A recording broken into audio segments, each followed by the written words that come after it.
And because we're located so close to DC, we have some really cool, unique opportunities. Sherry talked a little bit about in the bio about our Stop the Abortion Mandate campaign, our Exposed Planned Parenthood campaign. We could partner with groups like 4 Days for Life, SBA List, AUL, Family Research Council, Eagle Forum. We could partner with these groups because we provide boots on the ground when we're needed. 2 weeks ago, a friend of mine, Lila, called me. She was up in the Supreme Court, up in the Hill. The Supreme Court had 3 days. First time since the 1960s they had a 3-day hearing on Obamacare. You might recall it's kind of a big to-do in politics. But nobody was out there. There were 75 media cameras out there, but no pro-lifer was out there. And Planned Parenthood, NARAL, NOW, Bevis and Joy, they were all out there with their birth control for free signs. And they were parading around, getting all these media interviews, and it looked like pro-lifers weren't showing up. So we organized this little impromptu event. We went out there, we had a PA system, a bullhorn, and we had a press conference. It was the most successful press conference we ever had. And we had 35 students who were already, we bussed them into the day because we wanted to go lobby on Capitol Hill against the HHS abortion drug mandate. So we thought this is a great time. We'll do a press conference, let the Supreme Court, we'll take the students to Capitol Hill, and we'll really scare the congressman because it's going to be young women saying they're against HHS abortion drug mandate. Never before done. It was pretty interesting. That night, a friend called me and was like, "You were on the NBC Nightly News." And our assistant director found she was watching Fox News and she was on Greta Van Susteren. And the next morning, a friend called me from Belgium and was like, "You're in the European Wall Street Journal." And what happened was an image of me. I think they were trying to be derogatory. It's me and my bullhorn. It says, "I am the pro-life generation" sign.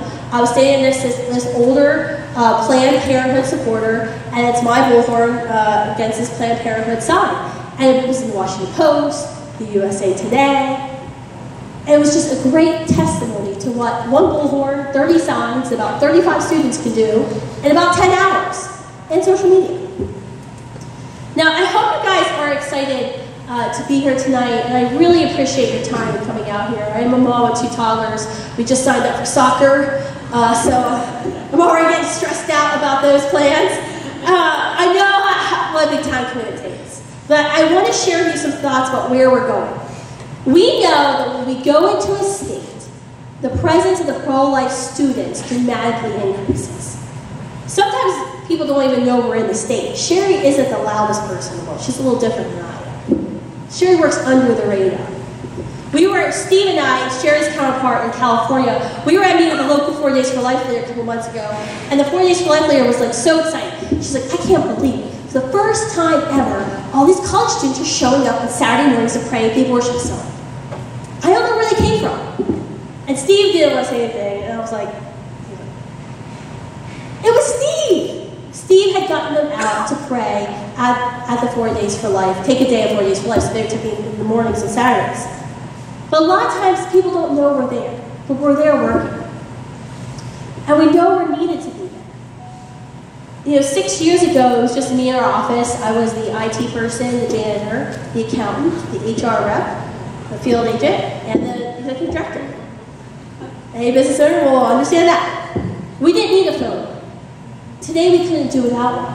Because as word spreads, more and more students are reaching out to us on Facebook, on Twitter, on email, on phone, on cell phone, saying, "How can I do that on my campus? How can I take a stand?" They want to know what more can they do? How do they get started? And it's a little daunting when you're starting a pro-life group. I know I started, I called National Right to Life, they sent me a kit, but I was kind of by myself. Like, it was just me. I had volunteered at Kristan Pregnancy Center, but I made a lot of mistakes.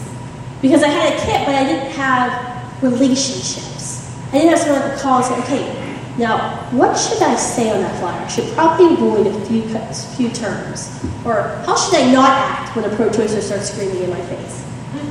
When I meet with a lot of students, I tend to overwhelm students. That's why Sherry does what she does, I do what I do, because I can be a little overwhelming every time. But when I ask students, I say, "What more do you want us to do? What else can we do for you?" I lay out in our postcard. These are all the things that we provide you for free. What more do you want? And overwhelmingly, the response is nothing. Just knowing you're there. Just knowing you're there means so much to me. You know, when Lexi at Hope College in Michigan, Christian private school, you know, Lexi called me, wanted to get a group started. We went up there, and she got paperwork going, got our officers, got our first event planned. Well, then I get a text message from Lexi saying, guess what? We've just been denied on campus.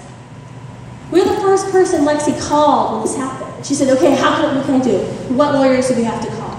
Because the Christian school said being pro-life, that was too specific of a club. The Pom-Com Club and Hip Hop Club are perfectly acceptable clubs, but pro-life is just too darn specific.